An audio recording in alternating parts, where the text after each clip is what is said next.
हिमा दास।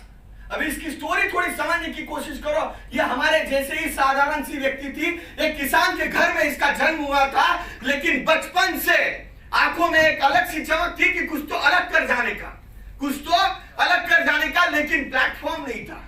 समझ में नहीं आ रहा था कि कैसे करूं।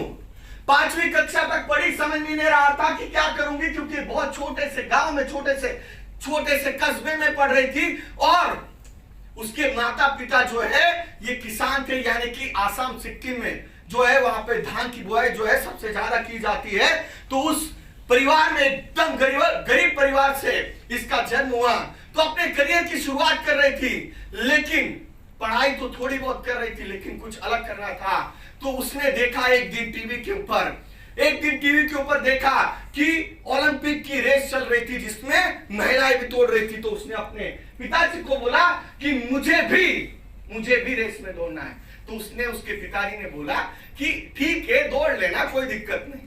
तो उसने अपने स्कूल में दौड़ी, तो उसमें भी अच्छा उसने नंबर ले लिए। फिर धीरे धीरे करके उसने 10th स्टैंडर्ड में गई, 10th स्टैंडर्ड में भी उसने डिस्ट्रिक्ट लेवल की कंपटीशन जीत ली। अभी ये जो प्रैक्टिस है, आप समझने की कोशिश करो। जहां पर धान की खेती होती है, वहां पर कोई मैदान नहीं या फिर कोई स्टेडियम नहीं होता है, वहां पर तो खेत होते हैं। अभी ये हिमा दास जो थी, इसकी प्रॉब्लम ये थी कि इसको दौड़ने के लिए ही जगह नहीं थी, और करियर कहां पे बनाना था, इसको दौड़ में। यानी कि दौड़ने के लिए जगह नहीं है, लेकिन करियर किस में बढ़ाना है, दौड़ने में, मैदान में। भाई साहब, सबसे बड़ा प्रॉब्लम ये है कि मैदान ही नहीं है। तो इसने अपनी प्रैक्टिस कहां पर की, धान की खेती में। आप समझने की कोशिश करो कि धान की खेती में कितने ज्यादा कीचड़ होता है। इसने प्रैक्टिस कर ली। जब ये डिस्ट्रिक्ट लेवल पे कोलकाता में जाके जब दौड़ी, तो इसको मैदान में ऐसी दौड़ रही थी, तो इसको लग रहा था कि मैं हवा में दौड़ रही हूँ, क्योंकि प्रैक्टिस कहां पर की थी, कीचड़ में दौड़ी है, कीचड़ में दौड़ लगाई। उसके बाद उसने अपने अंदर इतना कॉन्फिडेंस भर लिया। देखो, प्रॉब्लम था क्या, प्रॉब्लम था, हमारे जीवन में भी प्रॉब्लम है क्या, लेकिन हमने क्या किया, प्रॉब्लम को पकड़ के बैठे। लेकिन हिमा दास ने क्या किया, प्रॉब्लम को अपॉर्चुनिटी में कन्वर्ट किया। भले दौड़ने के लिए मैदान नहीं है, लेकिन दौड़ोगी कहां पर, कीचड़ के खेत में। जिसका क्या हुआ, बेनिफिट हुआ। जब डिस्ट्रिक्ट लेवल पे दौड़ी, तो सबसे नंबर 1 पे। पीछे देखा तो उसने, वो खड़े रह के देख रही कि रेस लोग कब खत्म करेंगे।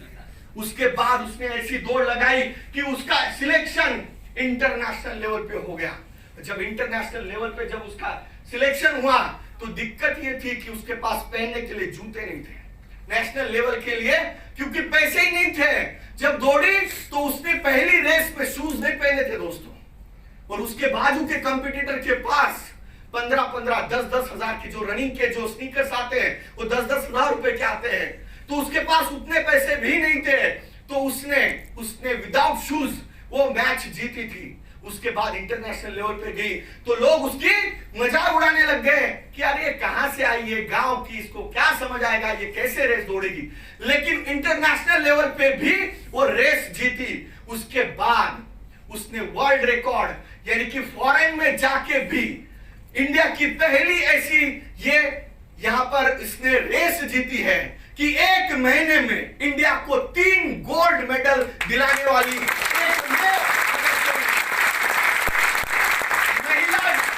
महिला पर अगर रेसर है, उसका नाम है हिमा दास। और फिर क्या, कहानी बदल जाती है। आप मेहनत करते रहो, प्रॉब्लम का सॉल्यूशन ढूंढते रहो, उसको सिचुएशन को बदलते रहो। आदिदास कंपनी ने बोला, हिमा दास तू टेंशन मत ले, तुझे शूज नहीं थे, तेरे नाम का शूज बना देंगे। आज की तारीख में आदिदास का अगर ब्रांड एम्बेसडर देखोगे तो आदिदास ने अपने शूज के ऊपर लिख दिया हिमा दास। समझने की कोशिश करो, ये होती है अचीवमेंट। फिर उसके बाद क्या हुआ, फिर तो वापस आई तो दुनिया बदल गई। क्या हुआ, सिक्किम गवर्नमेंट, आसाम गवर्नमेंट ने क्या बोला, क्लास 1 की पोस्ट, डीएसपी की पोस्ट उसको प्रदान कर दी गई। पढ़ाई लिखाई कितनी हुई भाई साहब, कोई मायने नहीं रखता। प्रॉब्लम कितने थे, हजारों थे। और उसके बाद अल्टीमेट अचीवमेंट क्या है, राष्ट्रपति के हाथ से सबसे बड़ा पुरस्कार अर्जुन पुरस्कार उसको मिल गया।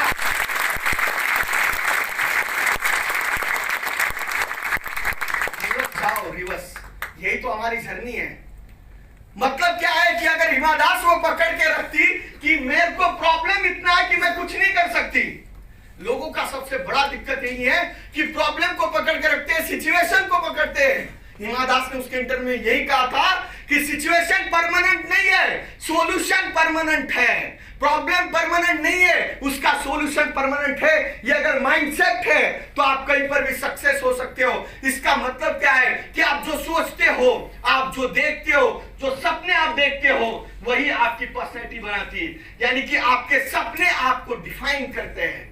यानी कि our dreams define who we are, हम कौन हैं।